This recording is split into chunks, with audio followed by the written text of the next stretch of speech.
Today on ATV 360, Thanksgiving break, what will you be doing for the upcoming holiday? The Danger Zone, will it help build a larger fan base for the athletics department? Sports, should coaches be penalized for defending their team? And lastly, Sarah Palin, could she possibly beat President Barack Obama in 2012? Welcome to ATV 360.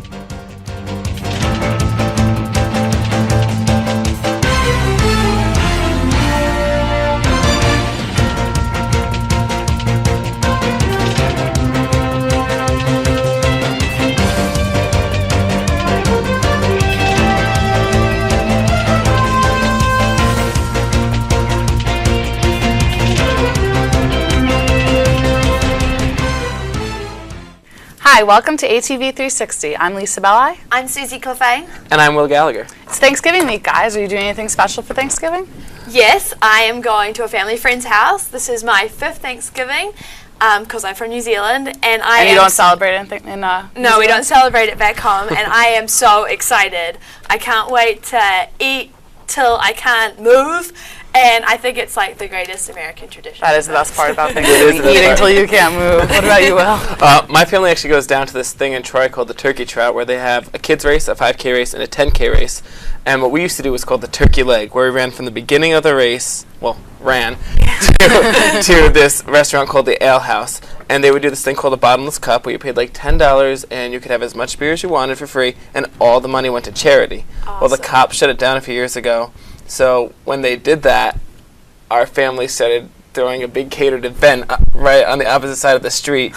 And we give all our money now to the... And do you do a Thanksgiving dinner or no? We do. So I don't even know how we eat in the morning because... I don't know either because my family does so much food. It's disgusting. I'm actually cooking this year. I'm really excited. I'm making some cranberry sauce for my family at home. Ooh. And then I'm making a dessert. What are you making? It's cranberry apple squares. You're Italian, right? Yeah. So like, do you do a traditional Thanksgiving or do you like an Italian Thanksgiving? We do a traditional Thanksgiving because we do more of an Italian Christmas. And Italian Easter. So you do like lasagna, Christmas, turkey at Thanksgiving? Yeah, basically. That's good. So, guys, that sounds great. Hope you enjoy your Thanksgiving. You So now too. we're going to go to our first field report by Michael Kovar about the Danger Zone.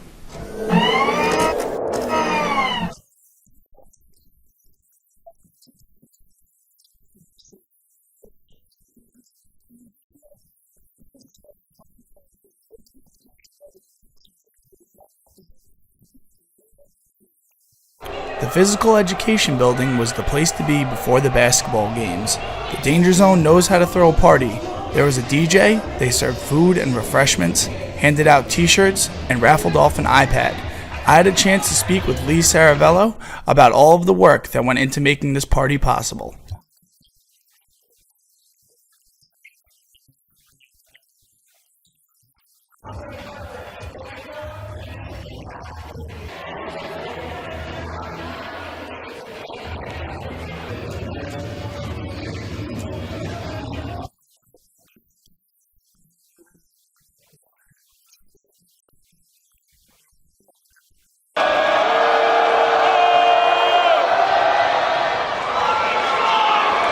A large crowd turned out for both games, and the SFQ arena was packed out. Students certainly got their purple on, some more than others. The Alumni Association is using the Danger Zone to help build a larger fan base for the athletics department, as well as build a greater sense of community among current students and alumni. I spoke with Brandon Patterson to find out more about the Danger Zone.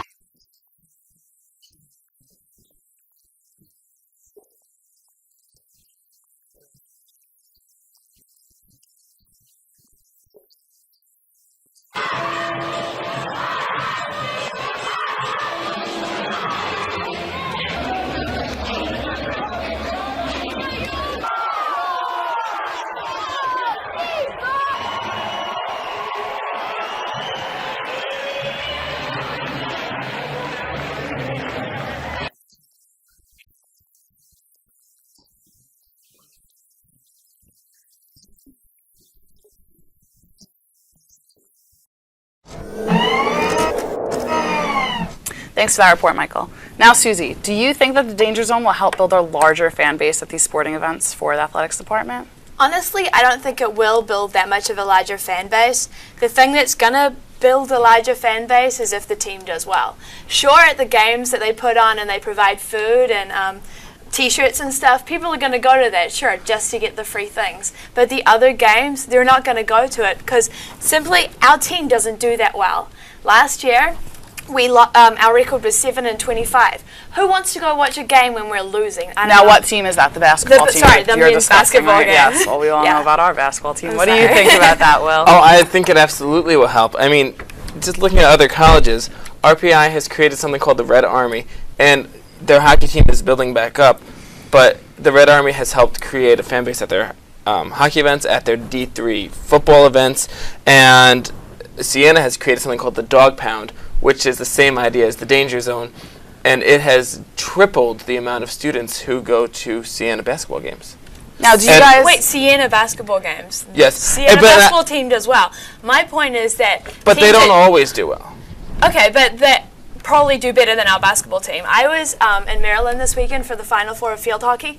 No one knows about field hockey, and I was watching the game, and there was an old guy next to me, and I was eavesdropping, I'll admit, but he said that he's never gone to a game before, but because Maryland was playing off in the final, that was why he was at the game. He was there to support them because they were doing well. If our team does well, our fan base will get bigger and school spirit will increase. Do you guys think that an increase in your fan base is going to increase the school spirit, or do you think that's just a ploy for the students to get free T-shirts, free food, and all that, and they'll come to do all that? I think that's exactly I what's think, going on.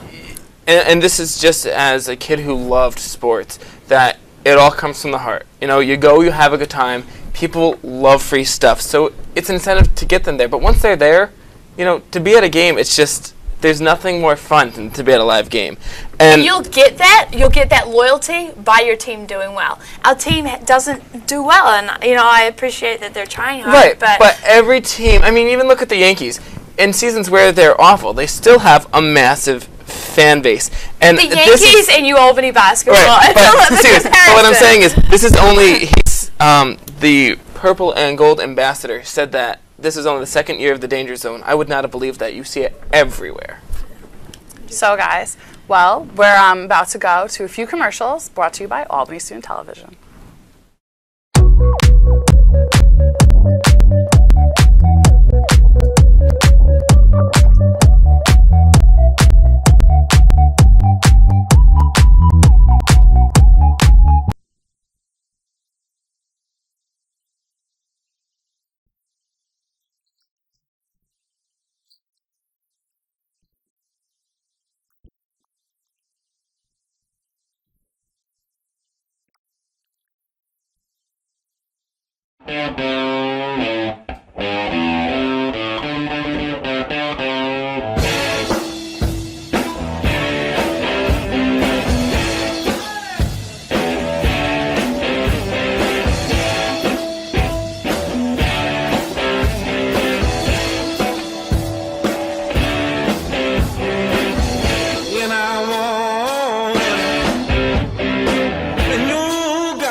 Swag.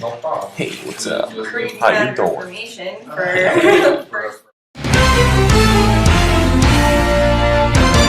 Welcome back. And now we're going to our special report by our very own Will Gallagher and Kevin Fox.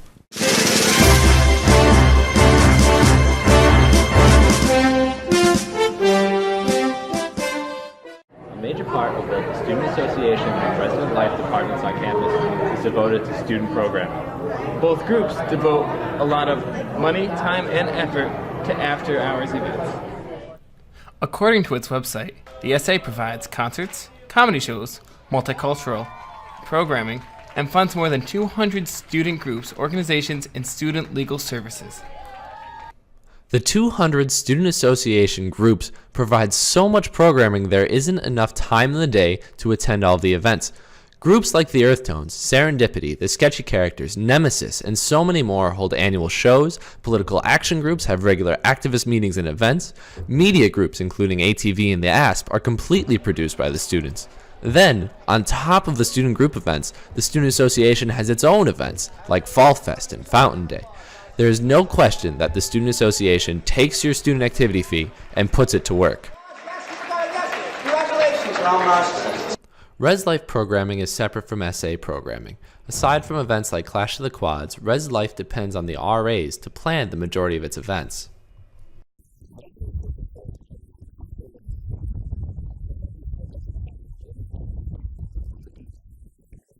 The attendance requirement is at times a challenge for RAs to meet, and it is not uncommon for RAs to have to beg their friends in order to meet the threshold. It is safe to say that the SA office does a better job than Res Life at getting students involved. More students attend SA events and take part in SA clubs. With over $2 million, the SA also has a larger budget. The Res Life programming budget is estimated to be in the hundreds of thousands, although they refused our request for the exact number.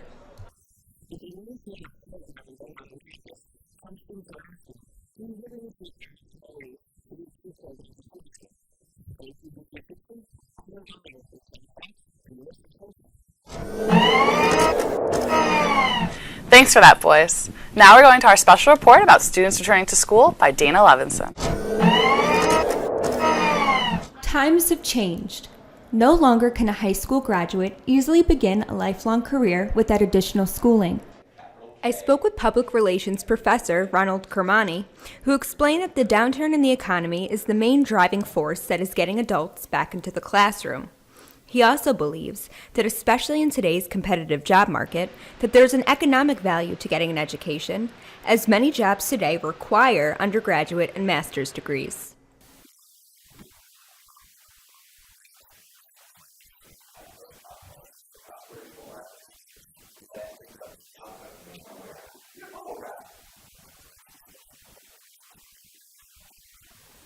I spoke with returning student Dave Finnerman, who 10 years ago decided to leave college during the first semester of his junior year. He now juggles both a job and his schoolwork in order to ensure that doors will be open for a professional career in his future.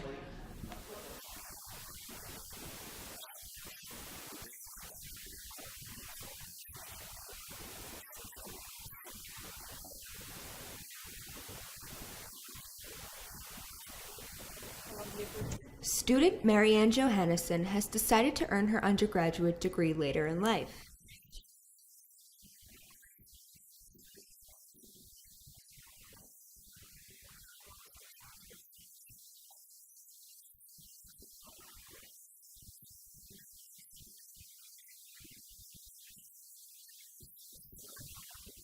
According to a Kaplan survey that was recently conducted, out of the 50 top-paying careers, only 2 did not require a 4-year college degree. And so, you might notice that the person sitting next to you in class is twice your age. Brian Dershowitz, a traditional UAlbany student, has noticed 1 to 2 returning students in each of his classes this semester.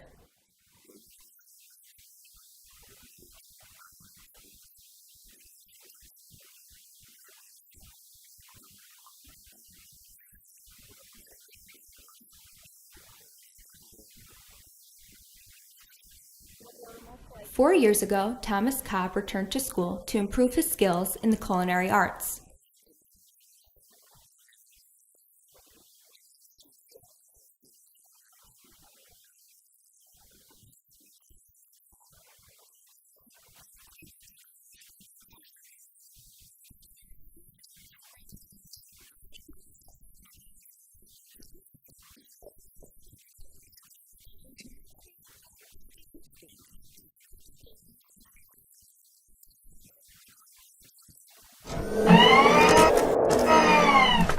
Thanks for that report, Dana.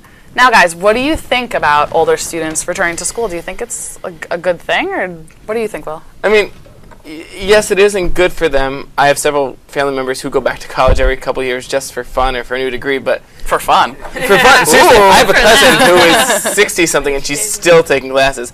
But sometimes it does get a little irritating, Like the ones who ask questions every 5 seconds, and it's like but every told once in you a while, the answer. Listen. Ironically, it also kind of comes in handy because she's like, when you all have the questions but nobody wants to ask them, she's the person or he's the person to ask. Because I have a lot of respect for them. I mean, they're coming back and they're. It takes a lot. Exactly. Yeah, exactly. It does. And the other thing about it is, I feel you've had those years of experience, and they're probably more like focused on what they want to do, and they know how to get where they're going. You know what I mean?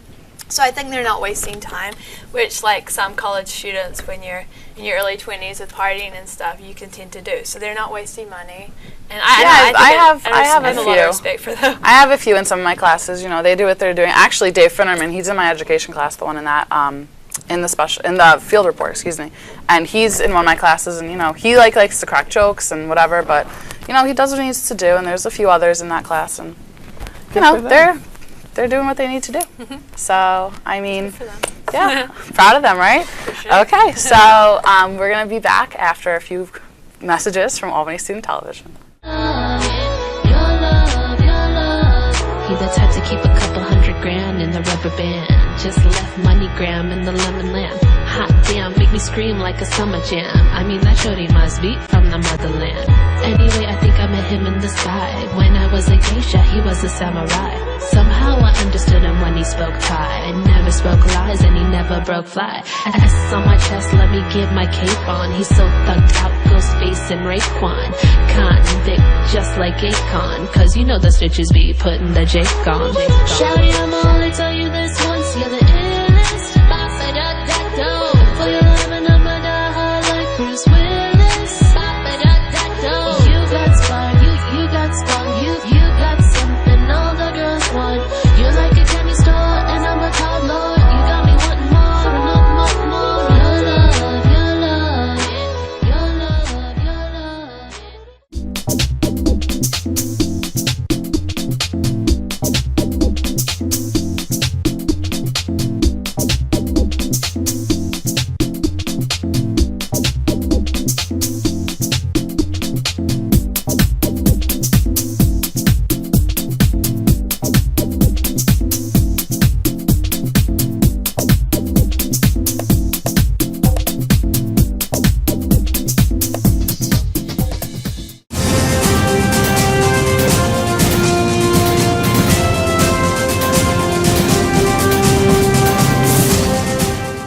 And now, the debate of the day.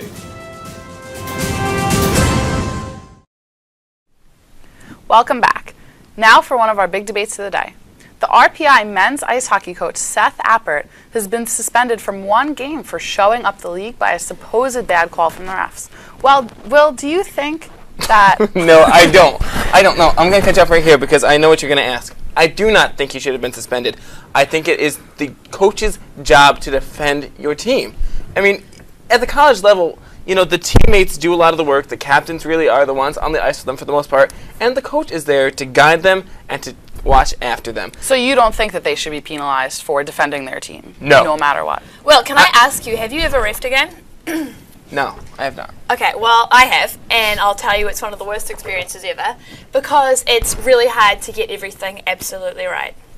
The fact is, the ref made a mistake. He made a mistake, and I don't think it was the coach's responsibility to be pointing that out. If he had that much of a problem, he should have gone to the EACA and brought that matter up. He shouldn't have gone to the media right after he was all upset. Let me ask you something. Let me specify something first.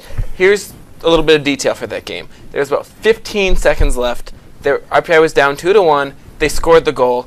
They said it was an interference penalty where someone had touched the goalie and it was no longer a goal. Yeah, and it was against Union, which is one of their biggest rivals, so it was very heated. It was exactly. There was a lot of emotion involved. As a ref, if a coach called you over and asked you just to come over to discuss it real quick, would you? I would hope so, but it is the ref's prerogative to be able to do what they want, I guess. And if the coach if the coach has a problem with the way the refs are behaving, it's not for them to go to the media. It's for them to go to the ice hockey's. Now, let's also explain the reason that this even went out to the media was that the two captains, John Kennedy and I apologize, Nick Balin, we're being literally attacked and bombarded by the media for this. And Coach Appert was up in his media area looking at the press footage and making sure that, it was actually a goal, which it turned out it was a goal. And the only reason he even showed it to the press is because his two captains were being attacked, and he defended them. I agree that he was going to defend them, and I applaud him for doing that. But I still do not think that it was his responsibility to go in front of the media and point out their mistake. I mean, the refs are going to make mistakes, and they're going to do things wrong, and it sucks, but it's a really hard job, and they're getting attacked by everybody all the time. Well, why don't we drop the RPI and the union game, and why don't we talk about sports and overall? What about in the major leagues in baseball, how the coaches run out, or how about in football? I mean, the Giants game last night, Tom Coughlin was yelling at the coach, but sometimes coaches do feel intimidated by the refs to begin with, but let's get back on the topic. Well, I think it also depends on the level of it. In college hockey, it's going to be different from like the NFL and stuff like that. Those are professionals, and I do realize that these refs are meant to be more professional, but they're not going to be at the same lead, and they can't be held to the same accountability. No, and I think they almost have an ego or an air to them because, especially at the college level, it is a rush to even be in the stands. So to be a part of it is a big thing. And for a coach, especially a coach like that one who, questions a lot of their calls, it gets irritating after a while. All right, guys. But let's have your final points in this matter. Suzy? Okay, well, I don't think that it was the coach's prerogative to go forward and say anything. I think they should have gone through better channels to get there. Okay, thanks, Suzy. What about you, Will? I think it is absolutely Seth Appert's job and any coach's job. The union goalie admitted afterwards that he knew all about it all the time. That was a goal. A couple of the refs admitted it, and they should let Seth coach next Friday. Okay, well, thank you for that, guys. And now we're going to go to a few messages by Albany Student Television. I'm so scared. We're at the After Hours crew, and Joe Bonilla just really sucks at telling jokes. He's not funny. I'm really scared. I don't think he's gonna make it in life. He just smells like a Puerto Rican. Joe Bonilla doesn't know what's coming for him. God, I'm so scared.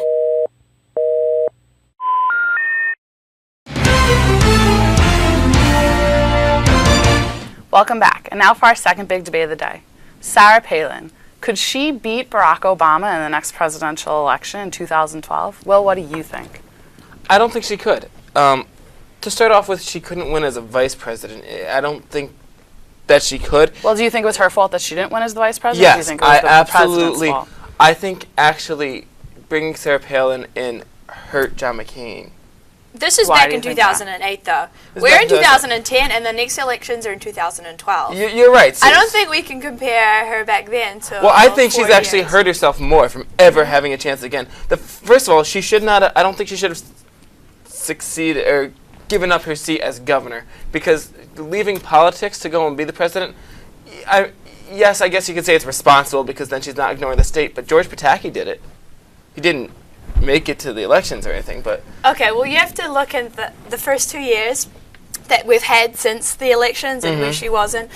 The popularity for Obama, unfortunately, has gone down. It's 48% at the moment. People don't want him in, and I mean, just look at our midterm elections. The Republicans have gained a lot of votes, and she's got a lot more support now. Do you think that the votes that the Republicans have gained are going to be support for Palin, or do you think they're just against Obama? I think they're against Obama. I mean, even in this past few weeks, several different politicians, including Barbara Bush, well, she's not a politician, but Barbara Bush and her husband, the first President Bush, said that she should stay in Alaska where she belongs. She's done a nice job there and to stay there. Okay, but to actually look at her supporters, she's done this new show, TLC, Sarah Palin's Alaska, which on their first night got 500 million viewers. It was breaking records. She's reaching out, and she's also just written a book. And I know, but you've got to look at the fact that America's getting dumber. Look at this fact. And then...